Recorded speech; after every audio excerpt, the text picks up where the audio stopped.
I still remember the night my ex, Lauren, told me I'd never find anyone better than her.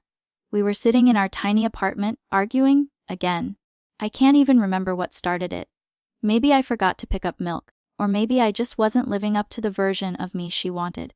But I do remember the way she looked at me, almost smug, and said, "You'll never find better than me.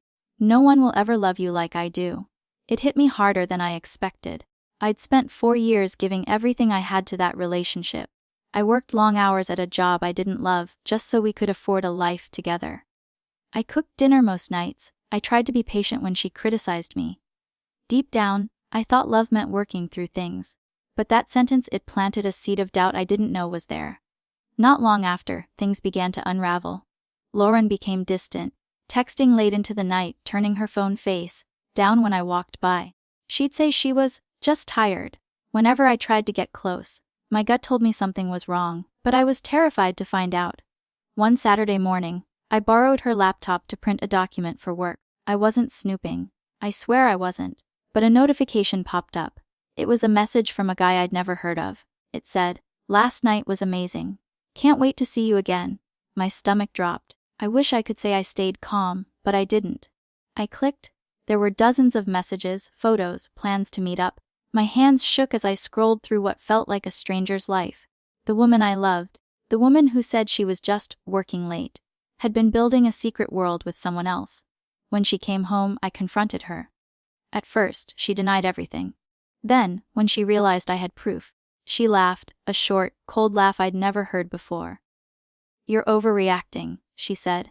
"You're not enough for me, you're boring. You'll never find someone better." That was the night I packed a bag and left. Not because I wanted to, but because staying felt like slowly drowning. I crashed on a friend's couch for a few weeks, then got my own place. I went to work, came home, ate in silence. Nights were the hardest, when I'd hear her voice in my head, telling me I wasn't enough. During that time, the last person I expected to hear from was her best friend, Emily. Emily had always been around when Lauren and I were together. She was sweet, quiet, the type of person who notices when someone's struggling but doesn't push.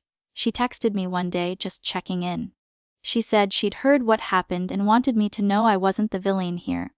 At first, I kept my distance. She was Lauren's best friend. But she didn't bash Lauren. She just listened. She asked how I was holding up and meant it. For the first time in weeks, I felt seen. Over time, we started meeting for coffee. Then walks, then dinners. It wasn't romantic at first, it was two wounded people trying to find steady ground. But there was something about Emily that felt safe. She didn't try to fix me or tell me I should move on faster. She just let me be broken until I was ready to rebuild. A year after the breakup, I realized I was laughing again. Smiling without forcing it, and a lot of that had to do with Emily. She brought light back into a life I thought would stay dim forever. When we finally started dating, we were cautious. We didn't want drama. We didn't want to hurt anyone, but love has a way of growing quietly until it's undeniable.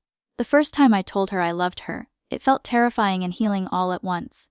She smiled, touched my face gently, and whispered, "You deserve to be loved fully."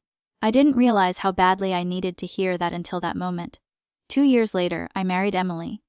Our wedding was small, simple, beautiful. I never thought I'd find peace again after Lauren.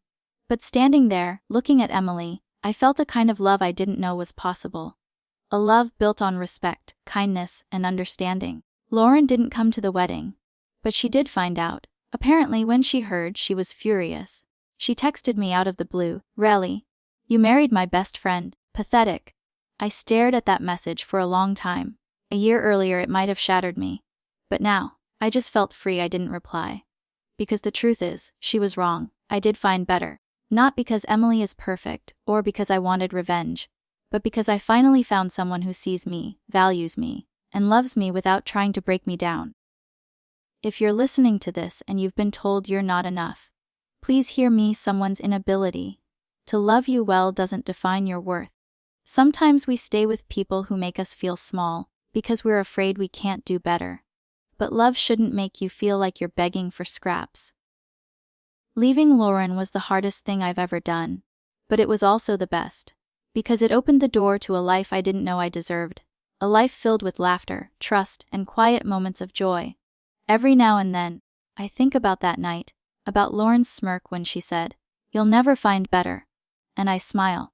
Because not only did I find better, I found home.